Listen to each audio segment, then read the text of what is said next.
நம்ம தமிழ் சினிமால ரீசெண்டா வந்த சில பெரிய அப்டேட்ஸ் இந்த வீடியோல பார்த்தலாம். வீடியோக்குள்ள போறதுக்கு முன்னாடி சேனலை சப்ஸ்கிரைப் பண்ணிக்கோங்க. ஃபர்ஸ்டா கருப்பு படம் தியேட்டர் ரன்ல இது வரைக்கும் தமிழ்நாட்டில் மட்டுமே 130 கோடி வரைக்கும் கலெக்ஷன் கொடுத்திருக்கு. வேர்ல்டு வைடா 250 கோடியை கிராஸ் பண்ணியிருக்குன்னு நியூஸ் வந்திருக்கு.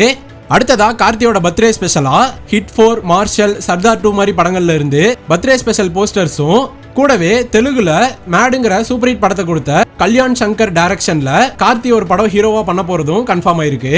அடுத்ததா தனுஷ் ஆக்டிங்ல ரிலீஸ் ஆயிருந்த கர படம் வர May 28 நெட்ஃபிளிக்ஸ்ல ஸ்ட்ரீம் ஆக போகுது. அடுத்ததா அஜித் குமாரோட AK-64 படத்தோட டெஸ்ட் ஷூட் ஜூன்ல ஸ்டார்ட் ஆக போகுதுங்கிற மாதிரி நியூஸ் வந்திருக்கு. இன்னும் அபிஷியலா கன்ஃபார்ம் ஆகல.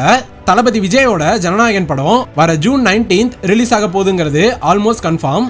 இருந்தாலும் அபிஷியல் அனௌன்ஸ்மெண்ட்டுக்கு வெயிட் பண்ணுவோம்.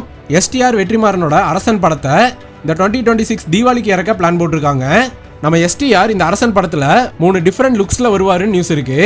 கடைசியா நம்ம CM தளபதி விஜய் சார் தியேட்டர்ல புதுசா வர படத்துக்கு ரிலீஸ் ஆன அந்த வாரம் மட்டும் ஒரு நாளைக்கு 5 ஷோட்ட பர்மிஷன் கொடுத்திருக்காரு. நீங்க எந்த படத்தோட அப்டேட்ஸ்க்கு வெயிட்டிங்னு கமெண்ட்ஸ்ல கமெண்ட் பண்ணிருங்க. பாய்.